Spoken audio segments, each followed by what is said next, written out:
ان الدین عند اللہ الاسلام۔ بسم اللہ الرحمن الرحیم۔ صرف 5 منٹ کا مدرسہ قرآن و حدیث کی روشنی میں۔ 24 جمادی الاول۔ نمبر 1، اسلامی تاریخ۔ غزوہ خندق۔ رسول اللہ صلی اللہ علیہ وسلم نے یہود کی بدعہدی اور سازشوں کی وجہ سے مدینہ سے نکل جانے کا حکم دیا تو وہ خیبر اور وادی القریٰ میں جا بسے، مگر وہاں پہنچ کر بھی ان کی عداوت اور دشمنی کی آگ ٹھنڈی نہیں ہوئی۔ انہوں نے مسلمانوں کو صف ہستی سے مٹانے کے لیے بنو نذیر کے 20 سرداروں کا ایک وفد قریش مکہ کے پاس بھیجا اور انہیں رسول اللہ صلی اللہ علیہ وسلم سے مقابلے اور جنگ کے لیے آمادہ کیا۔ کنانہ بن ربی نے بنو غطفان کو خیبر کی زمین و باغات کی آدھی پیداوار دینے کا وعدہ کر کے مسلمانوں کے خلاف جنگ کرنے پر تیار کیا۔ اس طرح ابو سفیان، قریش مکہ اور بنو سلیم اور بنو سعد وغیرہ قبائل کے اتحاد سے 10,000 کا لشکر جرار لے کر مسلمانوں کو ختم کرنے کے ارادے سے مدینے کی طرف روانہ ہو گیا۔ نمبر 2، حضور صلی اللہ علیہ وسلم کا معجزہ، خبر کے بارے میں خبر دینا۔ حضرت عبداللہ بن عمر رضی اللہ عنہ فرماتے ہیں کہ جب ہم لوگ حضور صلی اللہ علیہ وسلم کے ساتھ طائف جا رہے تھے تو راستے میں ہمارا گزر ایک خبر کے پاس سے ہوا تو رسول اللہ صلی اللہ علیہ وسلم نے فرمایا، یہ ابو رغال کی خبر ہے جو قوم سمود کا ایک فرد تھا۔ مکے کی زمین اس کو اپنے سے دور کر رہی تھی تو وہ وہاں سے نکل گیا۔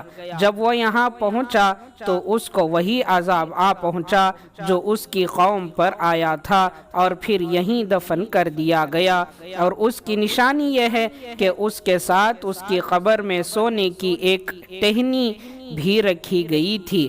اگر تم اس کی قبر کو کھودو گے تو وہ سونے کی ٹہنی ضرور ملے گی۔ تو لوگ قبر کی طرف لپکے اور قبر کھودی تو دیکھا کہ اس کے ساتھ وہ ٹہنی رکھی ہوئی تھی۔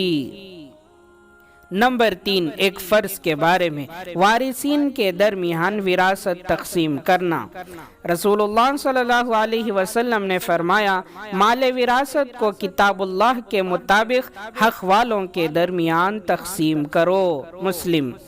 اگر کسی کا انتقال ہو جائے اور اس نے مال چھوڑا ہو تو اس کو تمام حق والوں کے درمیان تقسیم کرنا واجب ہے، بغیر کسی شرعی وجہ کے کسی وارث کو محروم کرنا یا اللہ تعالیٰ کے بنائے ہوئے حصے سے کم دینا جائز نہیں ہے۔ نمبر 4، ایک سنت کے بارے میں، سیلابی بارش روکنے کی دعا۔ حضرت انس رضی اللہ عنہ بیان کرتے ہیں کہ رسول اللہ صلی اللہ علیہ وسلم نے بارش روکنے کے لیے یہ دعا کی، اللہم حوا علینا ولا علینا، اے اللہ ہمارے اطراف میں بارش برسا، ہم پر بارش نہ برسا۔ بخاری۔ نمبر 5، ایک اہم عمل کی فضیلت، مہمان کا اکرام کرنا۔ رسول اللہ صلی اللہ علیہ وسلم نے فرمایا، جب کبھی بھی کوئی مسلمان اپنے مسلمان بھائی سے ملاقات کے لیے جائے اور میزبان مہمان کا اعزاز و اکرام کرنے کی غرض سے مہمان کو تکیہ پیش کرے تو اللہ تعالیٰ اس میزبان کی مغفرت فرما دیں گے۔ نمبر 6، ایک گناہ کے بارے میں، حق کو جھٹلانے کی سزا۔ قرآن میں اللہ تعالیٰ فرماتا ہے، ہم نے ان قوم عاد کے لوگوں کو ان چیزوں کی قدرت دی تھی کہ جن کی قدرت تم کو نہیں دی، اور ہم نے ان کو کان اور آنکھیں اور دل عطا کیے تھے چونکہ وہ اللہ کی آیتوں کا انکار کرتے تھے، اس لیے نہ ان کے کان ان کے کچھ کام آئے، نہ ان کی آنکھیں اور نہ ان کے دل، اور جس عذاب کا وہ مذاق اڑایا کرتے تھے اسی نے ان کو آ گھیرا۔ سورہ احقاف آیت نمبر 26۔ نمبر 7 دنیا کے بارے میں مال اور اولاد کی محبت۔ قرآن میں اللہ تعالیٰ فرماتا ہے مال و اولاد کی کثرت اور دنیا کے سامان پر فخر نے تم کو اللہ کی یاد سے غافل کر دیا ہے، یہاں تک کہ تم قبرستان جا پہنچتے ہو۔ ہرگز ایسا نہ کرو، تم کو بہت جلد معلوم ہو جائے گا۔ سورہ تکاثر آیت نمبر 1 تا 3۔ نمبر 8 آخرت کے بارے میں قبر میں نماز کی تمنا۔ رسول اللہ صلی اللہ علیہ وسلم نے فرمایا جب میت کو قبر میں رکھ دیا جاتا ہے تو اس کو سورج غروب ہوتا ہوا دکھائی دیتا ہے تو وہ بیٹھ کر آنکھیں ملنے لگتا ہے اور کہتا ہے مجھے نماز پڑھنے دو۔ ابن ماجہ۔ نمبر 9 طب نبوی سے علاج۔ گدی پر پچنا لگانے کے فوائد۔